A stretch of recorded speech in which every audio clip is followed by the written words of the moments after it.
Qu'est-ce qu'on peut regretter de la France? La France, c'est la périphérie de Beersheba. Si demain je veux y aller, j'y vais. Il n'y a rien qui m'interdit. C'est comme tous les Juifs qui veulent habiter dans le sud de la France, qui achètent une maison à la retraite.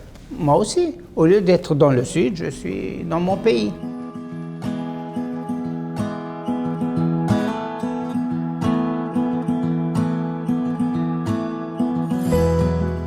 David Cohen, bonjour. Bonjour. Merci de nous accueillir chez vous, dans votre jolie maison que vous avez construite il y a de nombreuses années. Ça fait combien de temps?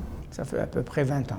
Alors, vous avez grandi au Maroc et vous avez toujours rêvé d'Israël. Pour vous, Israël, c'était quelque chose de très spécial. On chantait la Tikva le jour de l'indépendance d'Israël. Mon père était sioniste, mais il ne voulait jamais monter en Israël.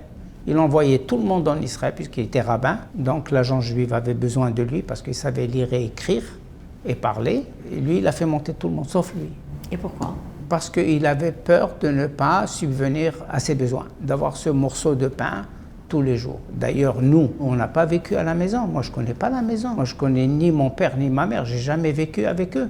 Depuis que j'étais jeune, vu la situation matérielle de mes parents qui étaient très pauvres, je vivais à la yeshiva, j'étais nourri, logé. C'est pour ça que vous êtes devenu vous aussi rabbin à votre tour? Pas du tout, pas du tout. Moi, je ne voulais pas. Vous vouliez pas être rabbin? Pas du tout. Qu'est-ce que vous vouliez faire? Moi, j'étais dans la société, j'aidais les gens. Je faisais des colonies de vacances, je travaillais en prison, j'aidais les prisonniers, j'aidais les malades. Vous ne vouliez pas devenir rabbin, mais vous êtes quand même devenu rabbin. Par la force des choses pour manger et dormir. Pourquoi? J'avais pas d'argent. Le séminaire israélite de France me donnait une bourse et j'étais nourri et logé et j'ai étudié. Mon professeur, c'était Charles Toiti. C'était une sommité dans tous les domaines, hein. Lorsqu'on faisait un verset de la Torah, il fallait le comparer à telle date, à telle époque, avec qui. Votre papa vous envoyait à la yeshiva en Non, France? mon père ne m'a pas envoyé. Mon père, il voulait que je reste au Maroc. J'avais un ami à l'école.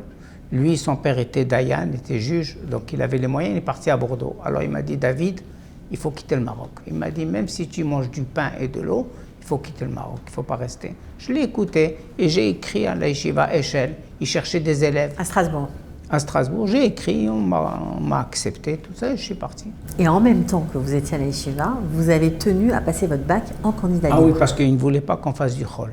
Mais moi, c'était mon principe. Je faisais du chol. Pourquoi? Parce que c'était la seule ouverture dans le monde. Je ne pouvais pas vivre sans les études profanes.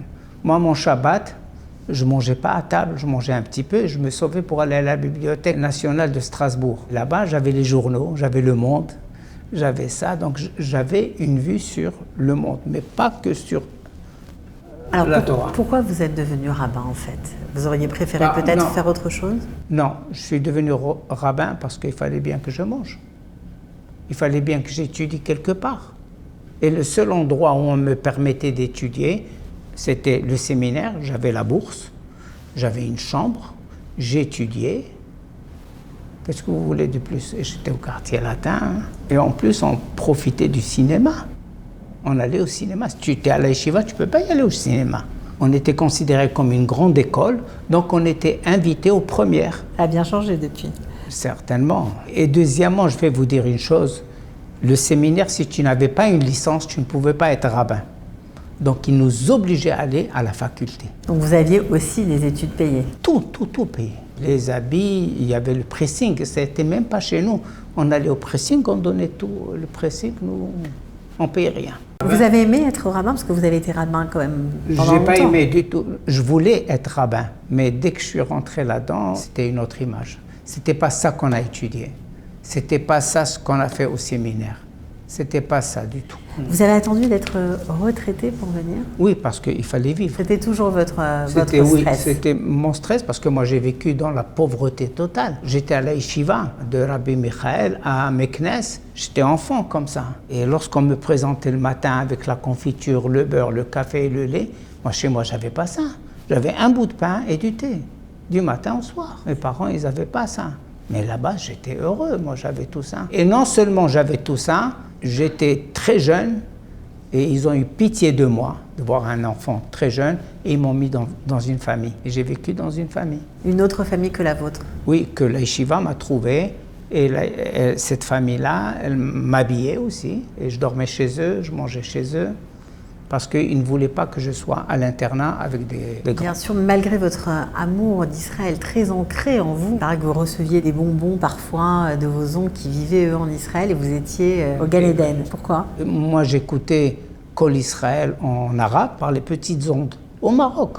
J'écoutais pas ce qui se passait dans les informations goy et tout ça. Non, mais je prenais Israël tous les soirs. Kol Israël b'arabiyya al-Moghrabiya. Je suis venu ici à Beersheva et j'ai voulu être directeur de la maison de retraite Mish'an. C'était pas encore Mish'an, elle appartenait encore à la mairie parce que c'était le Fonds social juif américain qui l'a construite. Mais ça n'a pas marché? Ils m'ont dit, vous faites votre aliyah et après vous postulez. J'ai dit non. Ou vous me donnez et je monte, sinon... Vous avez été quand même perspicace parce que vous avez eu des enfants, évidemment, en France. Et très jeune, vous avez voulu les envoyer en Israël. Pas que je voulais les envoyer, je voulais qu'ils suivent les études. À Quimper, j'avais un très beau lycée. Il était renommé mondial. J'ai dit à ma fille, rentre ici. Voilà. Et moi, j'étais l'adjoint du maire. Donc, j'avais tout ouvert, toutes les portes ouvertes. Dans le temps, les gens me respectaient beaucoup. Parce qu'on ne l'a pas dit encore, mais vous avez été rabbin un temps et puis ensuite vous avez changé de carrière. Vous avez dirigé des hôpitaux et des maisons de retraite.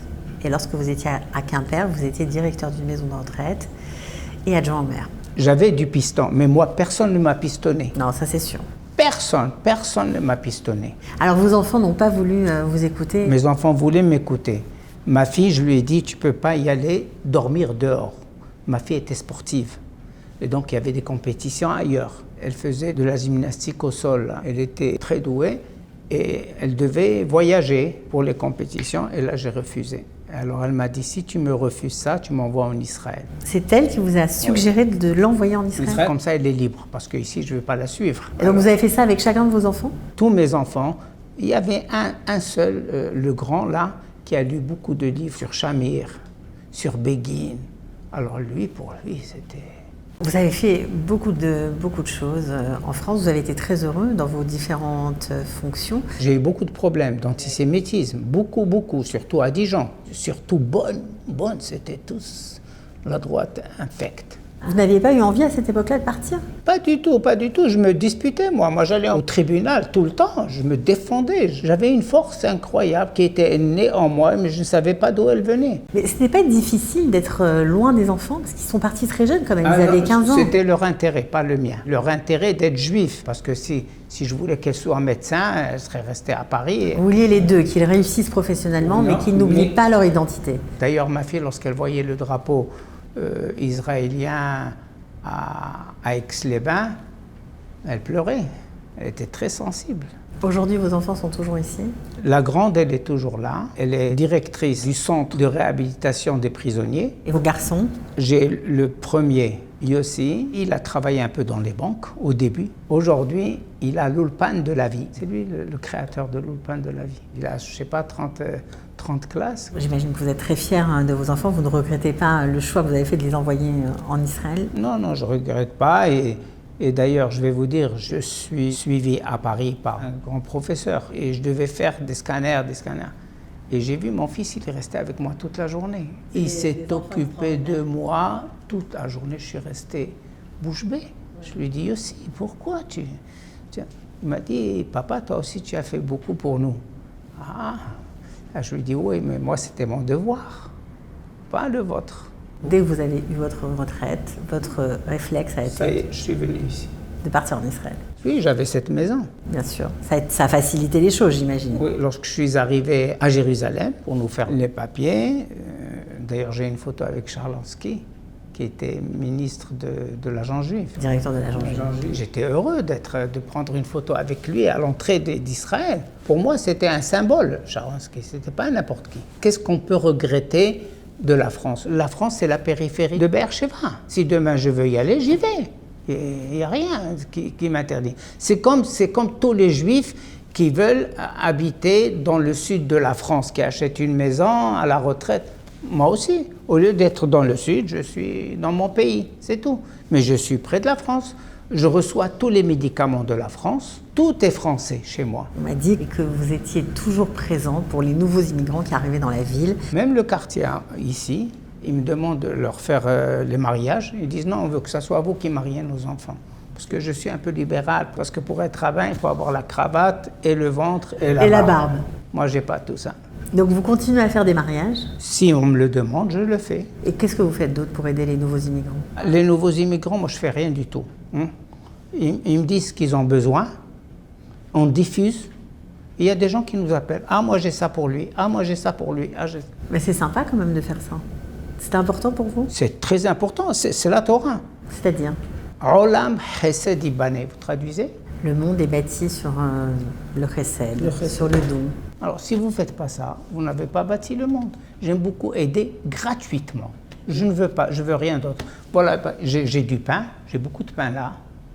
Et je demande aux gens s'ils veulent du pain, des chalotes, tout ça. Vous distribuez? Oui. Mais vous appelez ou vous allez dans la rue, vous faites comment? Pas du tout, je connais les gens. Ah, d'accord. Alors vous allez où? Chez les Français. Les Français ils ont besoin d'aide au début. Oui, il y a des Français qui n'ont pas besoin, mais qui n'ont pas la langue. J'ai un Algérien qui me téléphone, David, tu me prends un rendez-vous avec Misrat Apnim, je dois refaire mon passeport.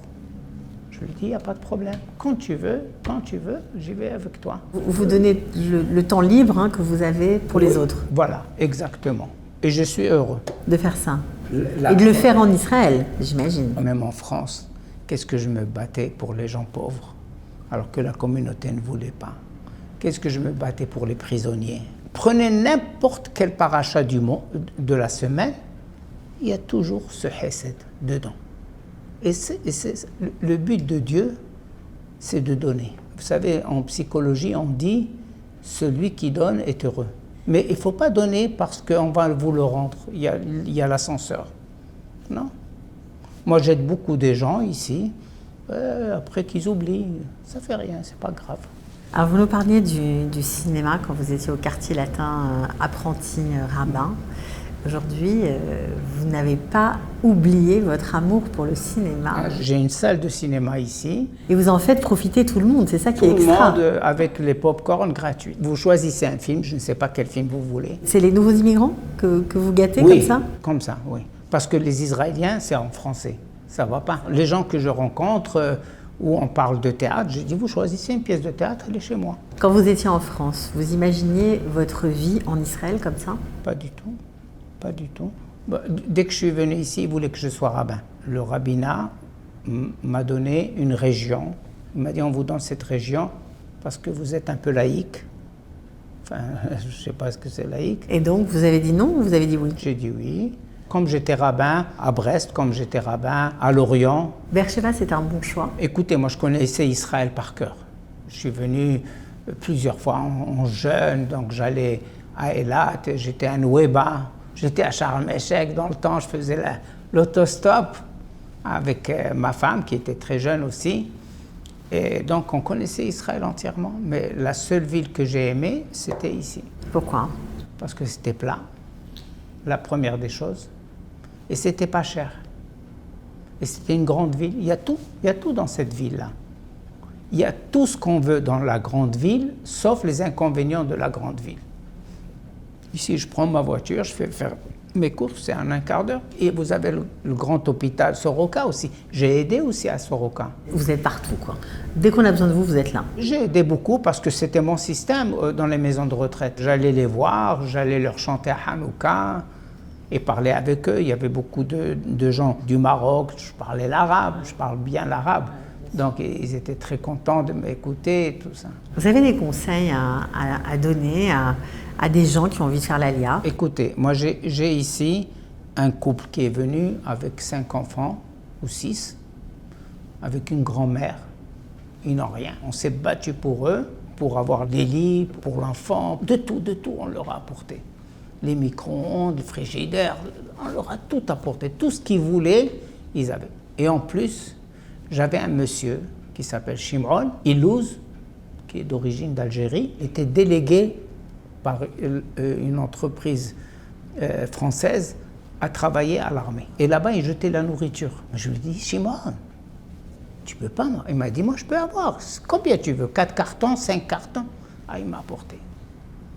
tous les jours, il m'apportait, il me posait ici, et moi, je distribuais ça aux familles. Vous trouvez le pays changé? Ah oui, énormément. En bien? Moi, je trouve en bien.